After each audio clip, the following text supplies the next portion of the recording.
Hi friends, this is your Kiran. Welcome back to Sports Dictator channel. IPL 2024లో అత్యంత ఎక్కువగా change అయిన team అంటే ఎస్ఆర్హెచ్.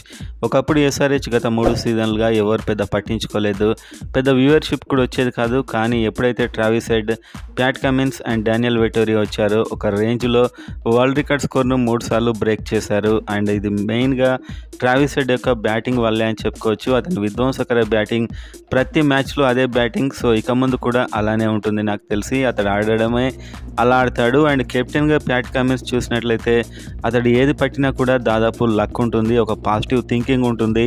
సో ఎక్కడైనా విన్ అవుతూనే ఉంటాడు ప్యాట్ కమిన్స్. సో అది అతని లీడర్షిప్ కావచ్చు, లేకపోతే అతని పాజిటివ్ యాటిట్యూడ్ కావచ్చు. అండ్ కోచ్గా డానియల్ వెటోరీ పెద్ద హడావిడి లేకుండా, పెద్ద షో ఆఫ్ లేకుండా చాలా సింపుల్గా టీంని అయితే లీడ్ చేస్తున్నాడు. మొత్తానికైతే 7 మ్యాచ్ల్లో 5 గెలిచారు. కాకపోతే 7 మ్యాచ్ల్లో 6 గెలవాల్సింది, ఒకటి కొద్దిలో మిస్ అయింది. సో మొత్తానికి ఎస్ఆర్హెచ్ టీం బ్యాటింగ్లో అత్యంత బలంగా కనిపిస్తుంది ఈసారి. నిజమే అనుకునే వారంతా వీడియోని లైక్ చేయండి. అండ్ ఈ ఎస్ఆర్హెచ్ టీంలో మీకు నచ్చినటువంటి ఆ ఒక్క ప్లేయర్ ఎవరో కామెంట్ చేసి సబ్స్క్రైబ్ చేసుకోండి అప్డేట్ కోసం. ఎస్ఆర్హెచ్ అండ్ ఐపీఎల్ అప్డేట్ మెయిన్గా. అండ్ ప్రతి వీడియోని ఎస్ఆర్హెచ్ ముఖ్యంగా, ఎందుకంటే ప్రతి టీంకు ఒక ఛానల్ ఏదో ఒకటి చెప్పేది ఉంటుంది. అండ్ ఎస్ఆర్హెచ్కు మాత్రం మనకు ఇప్పుడిప్పుడే ఫ్యాన్స్ పెరుగుతున్నారు. ఎస్ఆర్హెచ్ టీంకి తెలుగు వాళ్ళు కూడా వేరే టీమ్స్కి సపోర్ట్ చేస్తూ ఉంటారు.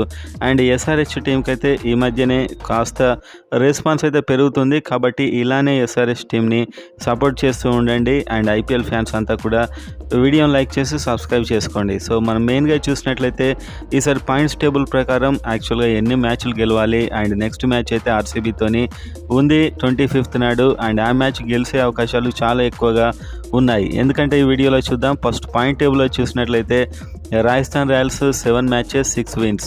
వీళ్ళు ఇంకొక 2 గెలిస్తే ప్లే ఆఫ్ వెళ్ళిపోతారు. అండ్ ఇప్పుడు నేను ఈ వీడియో చేసే వరకు ఈ డీటెయిల్స్ అయితే. And Rajasthan Royals play of వెళ్ళే అవకాశాలు ఎక్కువగా ఉన్నాయి. స్పిన్ బౌలర్స్ ఉన్నారు, ఫాస్ట్ బౌలర్స్ ఉన్నారు, బ్యాట్స్మెన్ ఉన్నారు. ఒక కంప్లీట్ టీంలా ఉంది. అండ్ ఒక టైటిల్ ఫేవరెట్ టీంలా కూడా కనిపిస్తుంది. నెంబర్ 2లో కోల్కతా నైట్ రైడర్స్ 7 మ్యాచ్ల్లో 5 గెలిచారు.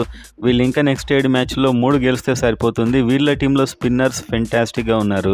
అండ్ ఫాస్ట్ బౌలర్స్ కూడా చాలా బాగా వేస్తున్నారు. మిచెల్ స్టార్క్ తప్పించి అంత డబ్బు పెట్టి కొన్న మిచెల్ స్టార్క్ ఫెయిల్ అవుతున్నాడు. అండ్ బ్యాట్స్మెన్ కూడా బాగానే ఉన్నారు. సో ఇది ఒక టఫ్ కాంపిటీషన్ ఇచ్చే టీం ఈసారి.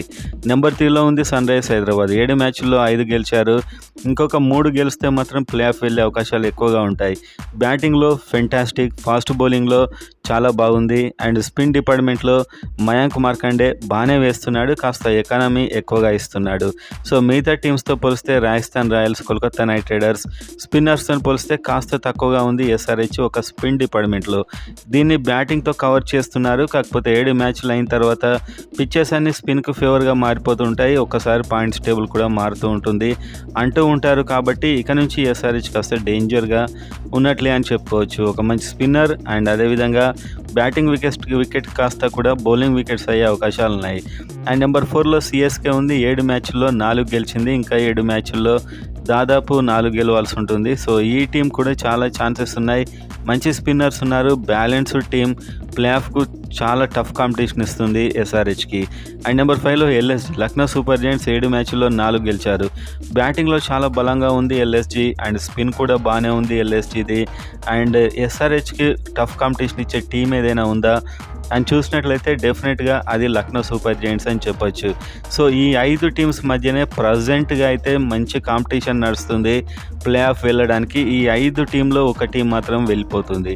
ఆ ఒక్క టీం ఏదనేది ఇక నుంచి పిచ్చెస్ను బట్టి, ఆ బౌలింగ్ను బట్టి ఆధారపడి ఉంటుంది. Next Gujarat Titans, Mumbai Indians ఇవన్నీ ఏదైనా మిరాకిల్ జరిగి ఢిల్లీ క్యాపిటల్స్ వీళ్ళు వరుస గెలిస్తే తప్ప మనకు ప్లే ఆఫ్ రేస్లోకి వచ్చే అవకాశాలు చాలా తక్కువగా ఉన్నాయి. సో ఇప్పుడు Sunrisers Hyderabad and RCB match హైదరాబాద్లో జరగబోతుంది. బెంగళూరులోనే 287 వరల్డ్ రికార్డ్ స్కోర్ కొట్టారు Sunrisers Hyderabad. Sunrisers Hyderabad batsmen మొదటి నుంచే దాటిగా ఆడుతున్నారు. Abhishek Sharma, Travis head.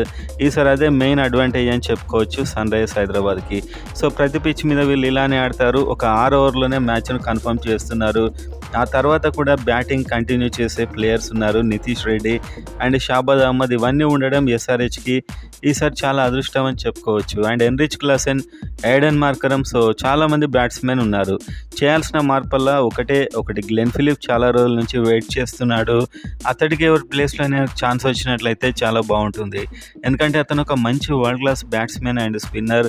అతడికి ఒక్కడికి ఎక్కడైనా ఈ టీంలో సెట్ అయినట్లయితే team batting, bowling and fielding పరంగా 3 డిపార్ట్మెంట్లో కూడా సెట్ అయ్యేలాంటి ప్లేయర్ అయితే వృధాగా పడి ఉంటున్నాడు. అదొకటి ఎస్ఆర్హెచ్కి అయితే చాలా డిసడ్వాంటేజ్ అని చెప్పొచ్చు. అండ్ ఇక నుంచి స్పిన్నర్ వికెట్ కాబట్టి ఉన్న మెయిన్ స్పిన్నర్స్ అయితే మయాంక్ మార్కండే, విజయకాంత్ అండ్ జాతవే సుబ్రహ్మణ్యం. సో ఇందులో మయాంక్ మార్కండేకి చాలా ఎంకరేజ్మెంట్ అయితే ఇస్తున్నారు. ప్రతి మ్యాచ్లో మయాంక్ మార్కండే అయితే ఉంటున్నాడు. అండ్ ఇక నుంచి స్పిన్ వికెట్స్ మీద అతడు ఎలా రాణిస్తాడు చూడాల్సి ఉంది. అండ్ మనం నెక్స్ట్ శ్రీలంక స్పిన్నర్ వనిందు హస్రంగ ప్లేస్లో వచ్చిన విజయకాంత్ అయితే టీంలోకి రావాలంటే ఇప్పుడున్న బలమైన విదేశీ ప్లేయర్స్ లిస్ట్లో నుంచి ఎవరిని తీయాలనేది చాలా కష్టం. సో ఎవరైనా వరుసగా ఫెయిల్ అవుతూ ఉంటే మాత్రం తీస్తారు. అదొక ఎయిడెన్ మార్కరమ్ రూపంలోనే ఆ ఛాన్స్ ఉండొచ్చు బహుశా. సో ఇతడు టీంలోకి వస్తే ఒక మంచి గట్టి నిర్ణయం తీసుకుంటూనే రావాలి. అండ్ జాతవేద్ ఇతను హాంకాంగ్ ప్లేయర్ అయినా కూడా ఇండియా ప్లేయర్గానే కన్సిడర్ అవుతాడు. ఎందుకంటే ఇతడు ఐపీఎల్లో ఇతడు ఇండియా టీమ్గానే కన్సిడర్ చేస్తున్నారు. అసోసియేట్ కంట్రీ అని చెప్పి అక్కడ క్రికెట్ డెవలప్మెంట్ కోసం ఇలాంటి ఒక స్కీమ్ అయితే ఉంది. దీన్ని కూడా చాలామంది కన్ఫ్యూజ్ అవుతున్నారు.